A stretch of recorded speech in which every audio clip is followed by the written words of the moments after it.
Memang kan di laut itu kan ikan-ikan ada suaranya ya. Oh, ada suaranya? Ada suara-suaranya. Jadi kalau dulu saya diajarin almarhum bapak saya itu kan punya perahu motor dulu bapak. Sebelum tebar jaring, kita itu harus turun dulu ke air laut. Mendengarkan suara-suara ikan, ada tidaknya suara ikan apa gitu. Kapan saya sebagai anggota nelayan Pegadungan sih ya pengennya mah kelompok nelayan kita ini dari pihak swasta atau negeri pengennya dirangkul kayak kita ini kan deket-deket hotel villa pariwisata. Pengennya mah kita ini dirangkul sama pihak-pihak hotel gitu. Seperti apa dirangkulnya, Pak? Ya seperti kalau kita ada hasil tangkapan, pihak villa ada restorannya, ya jangan jauh-jauh. Sebetulnya mah kalau nelayan itu banyak dukanya daripada sukanya. Banyak dukanya? Iya. Kenapa tuh? Ya selalu berhadapan dengan alam, kan laut, cuaca terutama. Gitu. Kita lagi enak-enak mancing, tiba-tiba datang cuaca buruk. Nah, itu aja seringnya.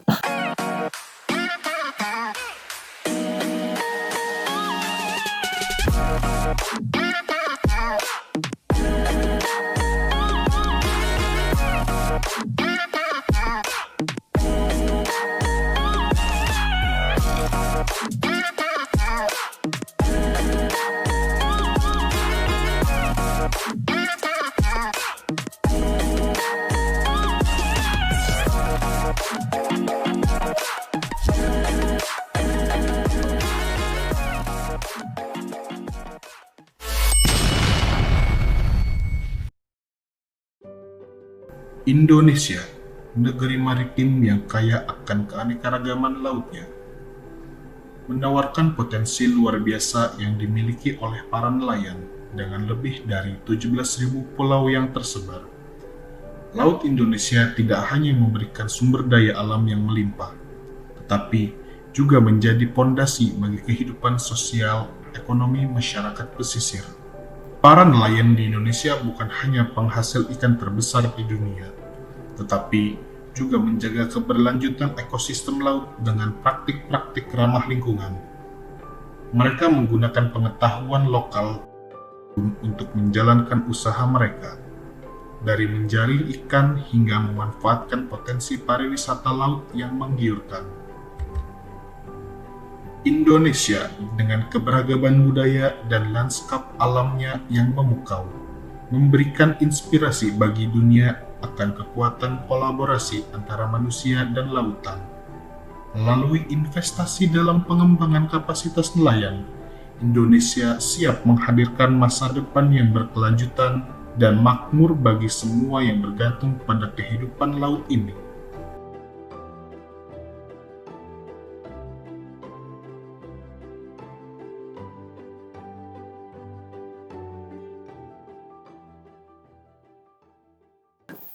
Assalamualaikum warahmatullahi wabarakatuh. Halo kawan-kawan Ngobdul dimanapun kalian berada, kembali lagi dengan saya Ilalang di acara kebanggaan kita bersama yaitu Ngobdul Podcast. Kali ini kita sudah kedatangan satu tamu yang istimewa kembali, yaitu seorang nelayan. Nelayan yang dimana beliau ini berasal dari Anyer ya tepatnya, karena Anyer ini kan wilayah pesisir tuh. Jadi selain daripada wisata, di sini juga masyarakatnya salah satunya adalah nelayan sebagai profesinya. Nanti kita akan bincang-bincang seputar nasib para nelayan di Anyer sendiri, kemudian juga apa sih suka dukanya menjadi nelayan gitu ya. Tapi sebelum itu kita seperti biasa perkenalan dulu, siapa sih beliau ini? Boleh Akang memperkenalkan diri dulu ke kawan-kawan Ngobdul. Oke, Assalamualaikum warahmatullahi wabarakatuh. Waalaikumsalam. Perkenalan jadi dia. Ya, kenalan Bang. Nama saya Buang Fajar Bahari. Buang Fajar Bahari. Iya. Namanya sudah nelayan. Iya, Bahari-baharinya itu udah pas gitu. Pas. Iya, iya. Iya. Kalau dipanggilnya apa, Kang? Ada Fajar, Ada Fajar, ada apa tuh sero laut. Sero laut. Iya, seronya laut. Seronya laut ya. Ya karena sehari-harinya nyari ikan di laut. Nyari ikan di laut. Tapi ada juga yang manggil apa? Panglima. Ya ada juga. Entah. Ada juga. Ya kita karena saya kenal dengan beliau ini lebih kenalnya dengan Panglima ya. Kita panggil aja Panglima ya. Mudah-mudahan beliau ini memang beneran jadi Panglima di laut. Amin. Gitu. Panglima, Siap. apa kabar? Baik, baik. Baik ya. Kegiatannya apa nih sehari-harinya? Ya, Panglima. kegiatan sehari-hari ya kalau nggak ada proyek, ya, mencari ikan di laut. Mencari ikan ya, Nelayan lah, nelayan. nelayan. Nelayan tingkat kecil lah. Perahu ketingting. Oh, perahunya perahu ketingting. Ketingting. Kalau orang Anyer mah perahu katir. Oh, perahu katir ya. Cukung. Kalau Panglima sendiri tinggal di mana, Panglima? Saya tinggal di Pegadungan Anyer. Oh, di Pegadungan, Kecamatan Anyer. Kecamatan Anyer ya. Ngomong-ngomong nelayan, Panglima. Panglima nih sebagai nelayan ini sudah dari kapan? Waduh, saya sejak kecil sudah dididik orang tua itu almarhum. Jadi nelayan. Hmm. Jadi omongan orang tua dulu itu kalau memang nggak ada kerjaan di darat, rumah tinggal kita ini dekat pesisir laut. Iya. Jadi nggak salahnya kalau dididik jadi nelayan katanya. Makanya namanya ada baharinya ya. Ada baharinya.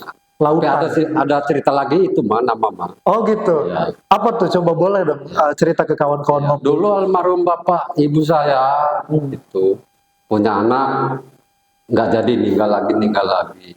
Karena syariatnya harus dibuang. Dibuanglah saya ke laut di pesisir pantai. Ini udah kayak cerita Aquaman ya. Iya. Makanya dibuangnya di waktu pagi, makanya buang fajar bahari. Fajarnya pagi, Pajarnya pagi, baharinya laut ya. Alhamdulillah akhirnya lahirlah.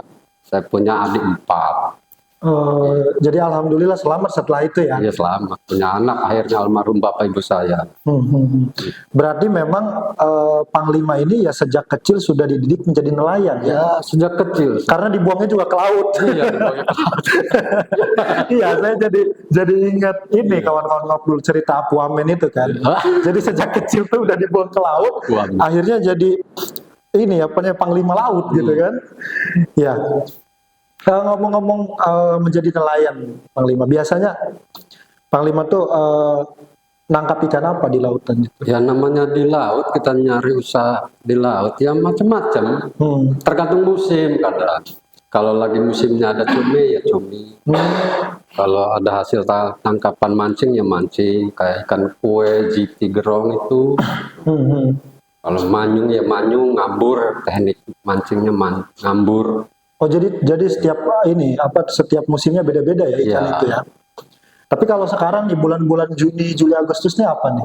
Ya udah macam-macam. Kemarin mah sudah lewat musim cumi. Oh, udah lewat. Ya sudah suka dukanya nelayannya begitulah, tergantung cuaca juga. Kalau lagi cuacanya bagus, ya Bagus ada pendapatannya. tangkapannya di mana rezeki ya bagus. Biasanya Panglima kalau ngelaut itu mancing atau memang ngejaring pakai perahu kitir itu? Kalau saya pribadi ya mancing ya pakai jaring, net fishing rampus. Kemana biasanya Panglima? Ya area-area Selat Sunda aja yang belakang rumah. Oh, area Selat Sunda ya. Ya. Itu mulai startnya dari mana Panglima? Mulai start di mana? Iya, maksudnya perahunya sandar di mana? Kebetulan kalau perahu saya itu di Pantai Mandalika. Pandai Mandalika. Kalau dulu mah di Alisa. Karena sekarang pesisir pantainya entah karena zaman sudah terkikis, tidak ada pesisir pantai. Jadi saat ini kita nyandarnya di Pantai Mandalika. Ada banyak di situ yang nyandar. Kita ada, alhamdulillah sudah ada kelompok nelayannya khusus Pegadungan. Oh, apa namanya tuh? Ya, Panglima boleh. kelompok nelayan Pegadungan. Oh, kelompok nelayan Pegadungan namanya ya. Iya. Iya. Ya kan kawan-kawan ngobrol kita ini sebenarnya Anyer ini memang daerah pesisir ya Panglima. Tapi juga mungkin apa memang saya yang kurang referensi atau bagaimana kita lebih banyak justru dikenal sebagai daerah wisata. Gitu. Untuk nelayan sendiri di sini mungkin kurang eksis atau bagaimana Panglima? Pendapat Panglima? Ya entah kurang eksis, kalau saya mah selalu eksis nyarikan. Tapi maksudnya yang memang menjadi nelayan, pure ya nelayan. Ya, kalau saya masih banyak apa memang bagaimana sekarang untuk kelompok-kelompok nelayan di Anyer ini? Kalau sebetulnya mah kelompok di daerah Anyer ini sudah ada banyak. Kebetulan dari kelompok nelayan Pegadungan tuh belum lama ini dibentuk. Oh, belum lama ini. Iya. Ketuanya siapa? Ketuanya Pak Safaat. Pak Safaat. Iya, dari Pegadungan. Hmm, hmm, hmm. Belum lama dibentuk kelompok nelayan Pegadungan. Ya, tapi artinya nelayan di Anyer sendiri ada ya? Ada banyak. Banyak. Dari Anyer, Cikoneng sampai Bandulu itu ada banyak. Biasanya kalau hasil tangkapan dijual kemana, Bang Lima? Ya kita kadang-kadang kalau paling pengen cepet ya ke tetangga. Oh gitu. Iya. Kadang-kadang kan udah punya tempat. Ya, tempat Bukan restoran. bukan ke pasar, bukan. Ya ke pasar, Oh, ke restoran juga ya. restoran juga. Hmm. Ya pengen kita sih gitu. Kayak nelayan-nelayan kecil nih pengennya mah dirangkul dengan pihak-pihak villa Iya. yang ada restorannya. Jadi kita nggak susah masarin hasil tangkapan ikan mancing itu. Nah, saat ini biasanya sehari itu bisa dapat berapa kilo? Namanya nelayan ya nyari ikan nggak tentu. Nggak tentu ya. Iya. Kalau lagi musim cumi pun kadang-kadang ya 5 kilo, 10 kilo. Ya pokoknya nggak tentu lah. Yang penting udah usaha, turun mancing usaha. Tapi kalau ikan yang mahal, Bang Lima, biasanya dapat apa? Kalau ikan-ikan yang mahal mah di area Anyer mah standar sih, kue, paling terapung. Oh, gitu. Kalau di restoran-restoran mah barona. Barona. Ya. Iya. Tadi kita sempat ngobrol nih, Bang Lima. Kata Bang Lima tuh, kalau nelayan itu dia bisa ngedenger kayak seolah-olah ikan tuh ngomong gitu. Itu gimana maksudnya, Bang Lima? Memang kan di laut itu kan ikan-ikan ada suaranya ya. Oh, ada suaranya? Ada suara-suaranya. Jadi kalau dulu saya diajarin almarhum bapak saya itu kan punya perahu motor dulu bapak. Sebelum tebar jaring, kita itu harus turun dulu ke air laut. Mendengarkan suara-suara ikan, ada tidaknya suara ikan apa gitu. Kalau terdengarnya ada suara ikan kembung misalnya, itu baru kita tebar jaring. Oh, Kalau nggak ada suara ikan-ikan, pindah tempat lagi, turun lagi kita ke air laut, dengerin suara-suara ikan laut. jadi suara ikan tuh bisa didengar ya? Bisa. Baru tahu saya kawan Abdul, ternyata nelayan tuh punya teknik tersendiri ya. Salah satunya adalah mendengar daripada suara ikan gitu. Iya, ini cukup menarik ya Bang Lima. Dan itu mungkin tradisi atau kebiasaan itu diwariskan turun temurun. Iya, tradisi, teknik, cara sebetulnya. Khususnya jaring rampus kalau kalau sekarang mah kan tinggal pasang-pasang aja jaring. Iya, kalau untuk ikan Bang Lima di Selat Sunda ini atau di daratan pesisir Anyer ini masih banyak atau berkurang? Ngomongin ikan, seingat saya sih nggak seperti dulu. Khususnya di Selat Sunda, Pantai Anyer itu. Kalau dulu mah mancing tuh ikan paling mudah. Kalau sekarang susah, entah karena lautnya atau kena imbas apa saya nggak tahu, apakah terumbu karangnya sudah berkurang gitu. Jadi sekarang ini kita nelayan tuh hasil tangkapannya agak susah. Agak susah ya. Iya, musim pun nggak kayak dulu. Nggak tentu ya. Iya. Atau mungkin ada imbas daripada sekarang kan memang Anyer ini juga ya pertama juga dekat ya dengan aktivitas industri gitu. Apa memang itu juga berdampak? Mungkin ada dampak karena industri. Ya, mungkin entahlah, saya juga bingung. Tapi kalau harapan Panglima sendiri sebagai nelayan apa di Anyer ini? Kalau harapan saya sebagai anggota nelayan Pegadungan sih ya pengennya mah kelompok nelayan kita ini dari pihak swasta atau negeri pengennya dirangkul. Kayak kita ini kan deket-deket hotel villa pariwisata. Pengennya mah kita ini dirangkul sama pihak-pihak hotel gitu. Seperti apa dirangkulnya, Pak? Ya seperti kalau kita ada hasil tangkapan, pihak villa ada restorannya, ya jangan jauh-jauh. Iya. Mungkin ini juga bisa menjadi atensi Panglima ya. Jadi biar kearifan lokal dengan pihak investor gitu ya, atau dengan pihak manajemen perhotelan gitu, atau mungkin industri ya. Bisa merangkul ya para nelayan kecil ini, khususnya adalah menampung hasil tangkapan tadi ya, Panglima ya. Karena memang mungkin itu juga jadi salah satu faktor ketika nelayan mendapatkan tangkapan banyak, bingung ngejualnya ya. Iya, Ketika nggak ada iya. ya penampungnya. Ya nggak menampung hasil tangkapan aja, pengen kita kelompok nelayan, misalkan salah satu villa ada tamunya pengen mancing, sewa perahu kita, ya kita, Iya. atau entah pengen jalan-jalan doang, kita pengen dirangkul gitu. Jadi artinya dari aspek bisnis wisata juga Ya, sebenarnya bisa gitu ya. bisa. Ini kadang-kadang villanya udah punya sarana sendiri, banana boat, buat alat mancing, kapal motor kadang mereka udah punya. Padahal itu Padahal dekat villanya sendiri ada nelayan Nelayan, perahu ketiting kan gitu. Sampan. padahal itu bisa menjadi salah satu pendapatan Iya. buat para nelayan ketika mungkin tidak melaut Iya. gitu ya. Ngomong-ngomong, Panglima ini kan tadi sudah cerita kawan-kawan bahwa beliau ini memang sudah menjadi nelayan sejak kecil, bahkan beliau ini dibuangnya ke laut pada saat masih bayi gitu tuh. Selama menjadi nelayan, Panglima, apa sih apa namanya kesan-kesannya di laut itu? Karena kan gini, mungkin kalau kayak saya bilang belum pernah ke laut, saya melihat laut itu seram gitu. Iya. Kemudian apalagi ngelihat badai kayak di film-film tuh. Pernah Panglima ketika melaut tuh dapat pengalaman yang buruk gitu atau nggak terlupakan lah? Iya. Ya sebetulnya mah kalau nelayan tuh banyak dukanya daripada sukanya. Banyak dukanya. Iya. Kenapa tuh? Ya selalu berhadapan dengan alam kan, laut, cuaca terutama.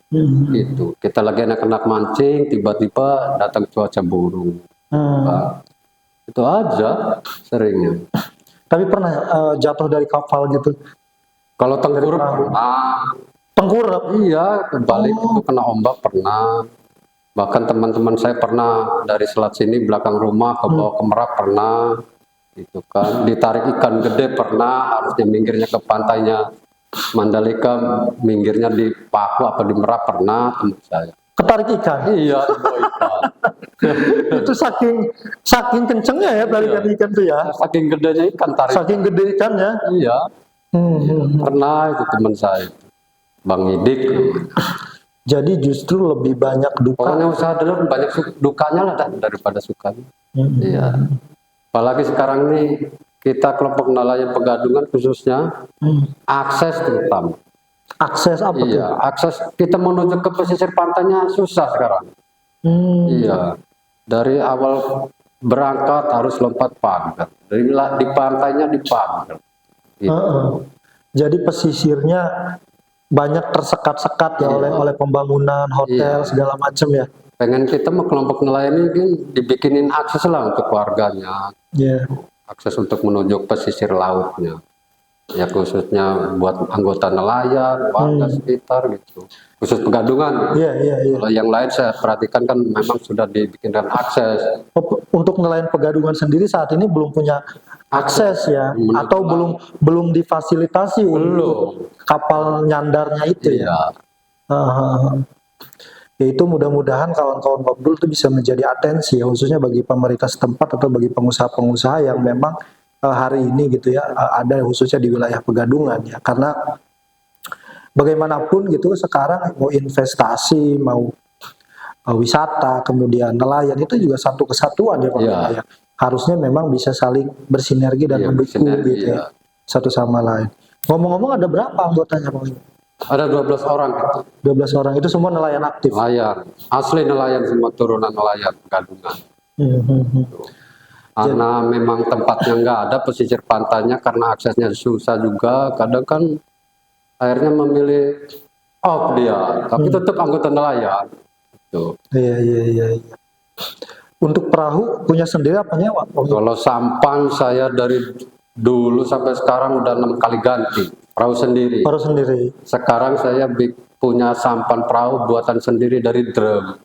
Kalau dulu kan dari kayu. Bikin dari drum. Bikin sendiri dari drum. Tapi aman itu? Ya saya bilang aman. Pakai dayung apa pakai mesin? Kita pakai mesin etek-etek gitu. Oh, rakitan sendiri? Enggak ada kan mesin etek-etek ketingting itu. Kalau perahu sampannya ya rakitan sendiri, bikin sendiri dari drum. Drum plastik itu. Selebihnya ya pakai dayung. Kalau dulu mah belum ada mesin, pakainya kan layar, dayung. Oh, pakai layar ya? Iya. Gitu. Iya, itu kawan-kawan ngobrol. Jadi kalau kita bicara soal nelayan ini memang sebenarnya eh, kalau saya meresapinya memang banyak sisi yang itu harus banyak diperhatikan ya, Ya. Bang Limba. Mulai daripada sisi infrastruktur gitu ya, Ya. kemudian akses gitu ya, atau bagaimana kemudian nelayan ini juga mampu menjual hasil Ya. tangkapan dengan maksimal Ya. gitu ya. Iya. Terakhir mungkin Panglima, kita tadi sudah banyak berbincang. Andai kata misalkan Anyar ini kemudian menjadi wilayah industri ya, menjadi wilayah industri yang dimana perluasan industri dari Cilegon ini nyampe ke Anyar. Ya. Itu kira-kira gimana nanti nasib nelayan, Panglima? Ya, kalau memang akan Anyar ini sebagian jadi lahan industri atau daerah industri, ya harapannya mah tetap nelayan mah diperhatikan lah. Iya. Mungkin bisa dialihkan. Ya, kalau dialihkan modal saya pribadi mah nggak bisa. Tetap akan nelayan. Kalau jiwa baharinya sejak kecil sudah ditanamkan. Iya. Iya. Jadi ya terserah masukan harapannya mah kan gitu, tetap pengennya ada dirangkul, diperhatikan. Iya. Gitu aja. Jadi walaupun memang nanti ada peralihan jadi industri gitu ya, nelayan ya tetap ingin diperhatikan ya Iya. secara baik gitu oleh Iya. pemerintah. Ya, Panglima, mungkin itu perbincangan kita kali ini. Terima kasih Panglima Sama-sama. sudah hadir di podcast kita, dan memang walaupun obrolan ini mungkin sederhana dan juga cukup singkat, tapi ini mengandung banyak hal yang kemudian bisa menjadi perhatian bersama ya Panglima. Ya. Dan harapan kita, harapan para nelayan di Banten, di Anyar, dan khususnya mungkin di Pegadungan adalah bagaimana sinergisitas antara pihak industri, perhotelan, kemudian juga dengan para nelayan, agar para nelayan ini terperhatikan ya Panglima, Ya, dan para nelayan ini bisa lebih sejahtera lagi gitu ke depannya ya. Iya. Itu saja kawan-kawan ngobrol di perbincangan kita kali ini. Sampai ketemu di perbincangan selanjutnya. Mudah-mudahan kita semua bisa terus mengambil pelajaran daripada setiap ngobrol podcast di setiap episodenya. Saya Ilalang, dan dengan Panglima Laut kami undur diri. Assalamualaikum warahmatullahi wabarakatuh. Waalaikumsalam.